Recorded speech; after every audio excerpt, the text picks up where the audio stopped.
तो बनारस घाट अपनी खूबसूरती के लिए बहुत प्रचलित है, पर घाट के किनारे कई राज लिए बैठे हैं। ये कहानी शुरू होती है बनारस के घाट के पास बने ममता निवास से, जहाँ प्रिया लाल जोड़े में ममता के घर उसकी बहू बनकर आती है। आओ आओ बहू, घर को अपने पैरों से पवित्र करो। ममता घर की दहलीज पार कर ही रही होती है कि अचानक एक बहुत गंदी सी बास पूरे घर में फैल जाती है।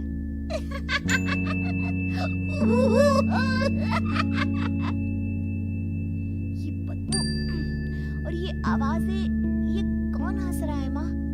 अब ये पड़ोसी ना हमारे थोड़े अलग से है। कहाँ हम शाकाहारी और ये मांस मच्छी खाने वाले। छोड़, तू ध्यान मत दे और गृह प्रवेश कर। और हाँ बहू, अपनी सास की एक बात हमेशा याद रखना, इन पड़ोसियों से तो कभी बात नहीं करेगी। अच्छे लोग नहीं है ये। अपनी सास की ये बात मानेगी ना बेटा? हाँ माँ, जो आपकी मर्जी, मैं उनसे बात नहीं करूंगी। अगले दिन प्रिया अपनी पहली रसोई बनाने रसोई घर में जाती है। ये छोटी बात तो नाक में जा रही है। एक काम करती हूँ, खिड़की खोल देती हूँ।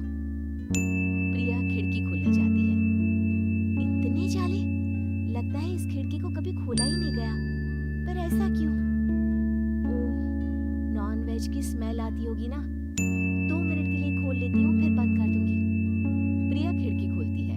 खिड़की खोलते ही उसकी नजर सामने वाले घर की खिड़की पर पड़ती है, जहाँ एक लड़की खड़ी होती है, हाथों में मेहंदी, लाल रंग की साड़ी, बिल्कुल सजी धजी, मानो प्रिया की तरह ही वो भी नई नवेली बहू हो। वो प्रिया को देखकर मुस्कुराती है। हे भगवान, माँ ने तो इनसे बात करने को मना किया था। प्रिया फौरन ही खिड़की बंद कर देती है और तवे पर चढ़े रोटी की ओर देखने लगती है, पर वहाँ रोटी न होकर मछली पड़ी होती है। ये क्या? पहली ही रसोई में इतनी बड़ी गलती। हे भगवान, अब मैं क्या करूं? प्रिया बहुत डर जाती है और फौरन रसोई की सफाई करने और फिर सभी के लिए खाना बनाने लग जाती है। जब वो सबको खाना परोसती है, सब तो ठीक है, मैं बेकार में चिंता कर रही थी। हे भगवान, ऐसे ही बस अपनी कृपा बनाए रखना। रात के वक्त जब सब सो रहे होते हैं, तब प्रिया को पायल की आवाज सुनाई देती है, जिससे उसकी आंख खुल जाती है। ये पायल की आवाज कहाँ से आ रही है? प्रिया उठकर उस आवाज के पीछे छत की सीढ़ियों तक जाती है। तभी उसे बच्चे के रोने की आवाज आती है। प्रिया छत पर जाती है तो क्या देखती है? वही लाल साड़ी वाली लड़की अपनी गोद में एक नवजात बच्चे को घुमा घुमा कर सुला रही है। तभी प्रिया की नजर उसके पेट पर पड़ती है। ओह गॉड, ये तो प्रेग्नेंट भी है। सुनिए, बच्चा सो नहीं रहा है क्या? मैं कुछ मदद करूं? नहीं नहीं, आपके घर वालों को अच्छा नहीं लगेगा, मैं संभाल लूंगी। स्नेहा की गोद से बच्चा हाथ मारकर प्रिया की गोद में आने को छटपटाने लगता है। दोनों घर अगल बगल में बने होने के कारण प्रिया उस बच्चे को गोद में ले लेती है। प्रिया के पास आते ही वो सो जाता है। बच्चे का वो स्पर्श रात भर प्रिया भूल नहीं पाती और अगली सुबह वो छत पर कपड़े सुखा रही होती है। तभी उसे एक औरत इशारा करके बुलाती है। स्नेहा कह रही थी, बाबू तुम्हारी गोद में आते ही सो गया। मैं गौरी, स्नेहा की माँ हूँ। बहू, घर आना, बाबू को खिला भी लेना। शाम को जब घर पर कोई नहीं रहता, बच्चे से मिलने के लिए प्रिया छिपकर अपनी पड़ोसन के घर चली जाती है और कुछ देर बच्चे को खिलाकर वापस लौट आती है। इसके कुछ दिन बाद ही प्रिया को पता चलता है कि वो माँ बनने वाली है। ममता की खुशी का ठिकाना नहीं रहता।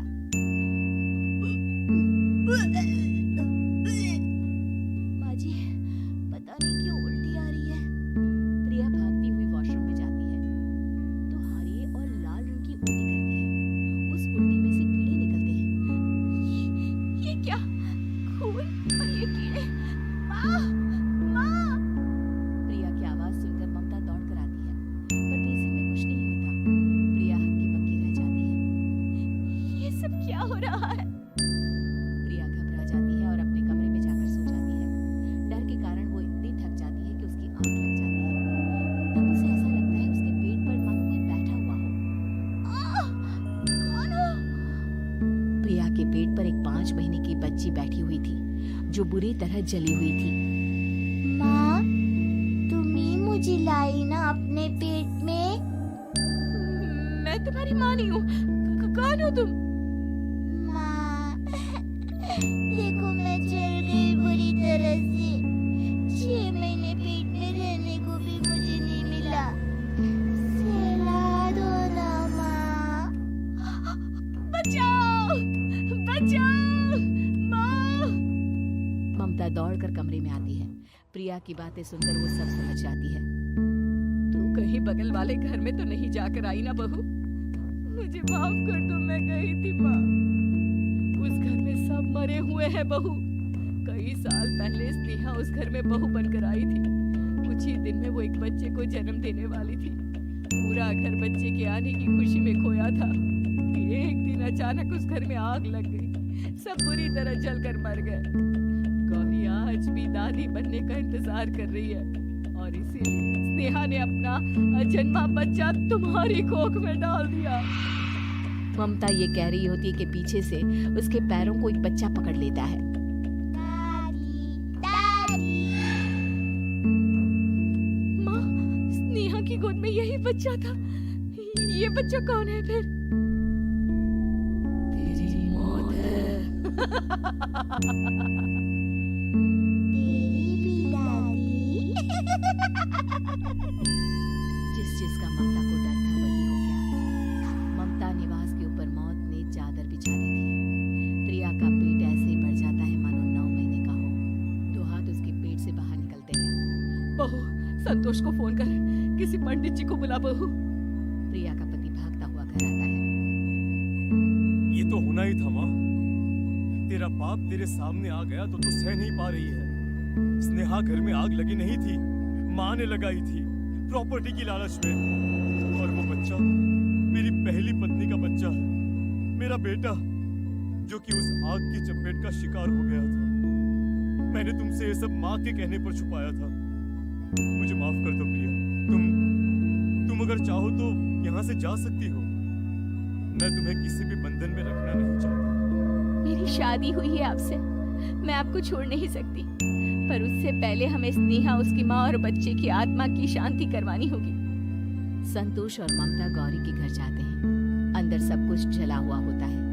जमीन पर जली हुई लाशें बिखरी हुई थी। ममता रो रो कर अपनी करने की माफी गौरी से मांगती है। प्रिया स्नेहा के घर वालों का अंतिम संस्कार करवा देती है और ममता निवास फिर से आत्माओं के साए से मुक्त हो जाता है।